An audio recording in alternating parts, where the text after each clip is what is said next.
Hey, welcome back. Let's have a chat about great campaigns in the American Civil War. We're looking at Hood Strikes North. And this is one of the basic scenarios, so none of the advanced rules necessarily, but there are 2 pages of special rules. It's a 7-turn scenario, November 23 through 29. That's the race for Columbia. This one here. So we'll just do a quick little summary. Hood's Confederate Army of Tennessee initiates its long-delayed offensive from northern Alabama into central Tennessee. 2 Union corps under command of Major General John Schofield rush northward toward Columbia to avoid being cut off from the major Union base at Nashville by the onrushing rebel army. Yada, yada, yada. It's the last major offensive, Confederate offensive of the Civil War. So, pretty interesting. You can see that flyer's just landed there. It's Special Forces, and it's been flying around for the last 5 minutes. I've been trying to get it, and the old reflexes aren't what they used to be. So I'm just gonna leave it alone because my camera keeps toppling over as well.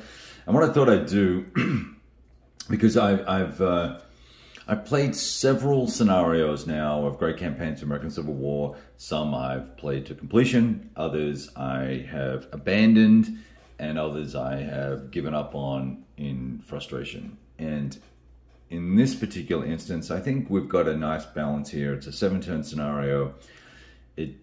While it does have a lot of wordy special rules, you know, there's paragraphs of description of what's supposed to happen, and multi-paragraph, well, that's really just one blob, right, of a victory condition.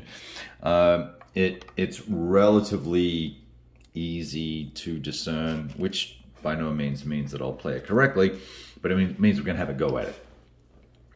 And it's a kind of an interesting scenario as well, because it's a little bit of a meeting engagement, and I dropped the camera recently, and I just saw that we've knocked our guys off here, and I might just leave them there for now because it'll probably cause more harm than good. Okay, so we've got up here, we have cavalry from the Confederates coming in. They want to try and get to Columbia and be in this hex.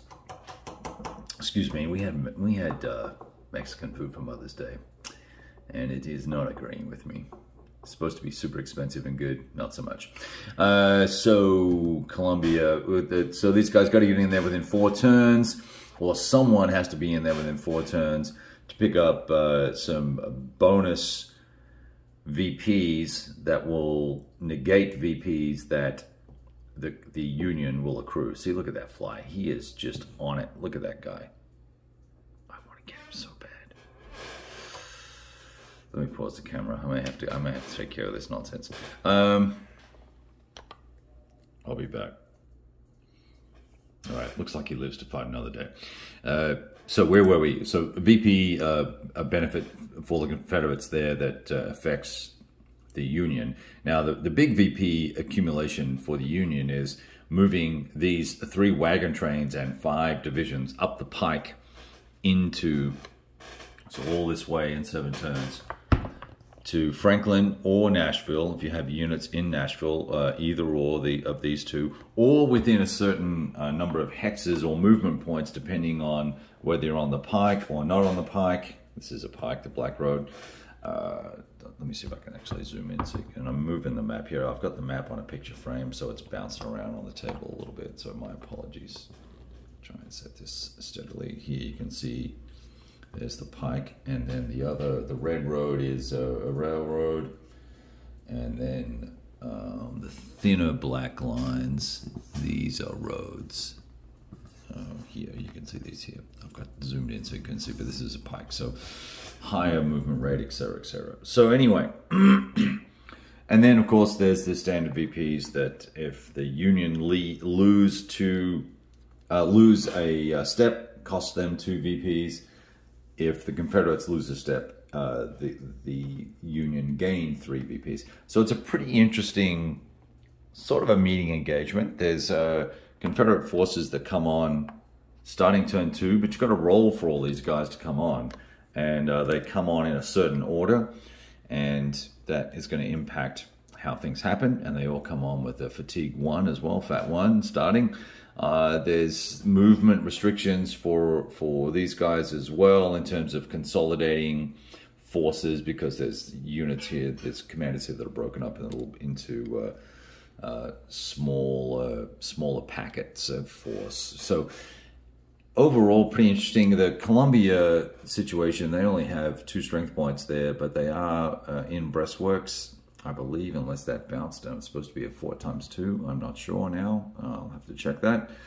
And we've got some defenses obviously going on up here, which we can reinforce and strengthen at some point. So I thought I'd just do a quick little summary of the situation. I did not tally up total strength points to compare.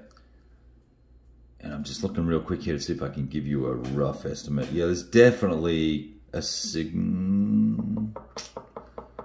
reasonably significant manpower value difference, and then I think we probably have a command benefit for the Confederates, I believe, but I have to double check that as well. You know, I'm not an ACW historian, so you're going to have to bear with my lack of knowledge of who was great and who wasn't. So anyway, that's the deal. We'll get stuck into it. 7 turns of fun.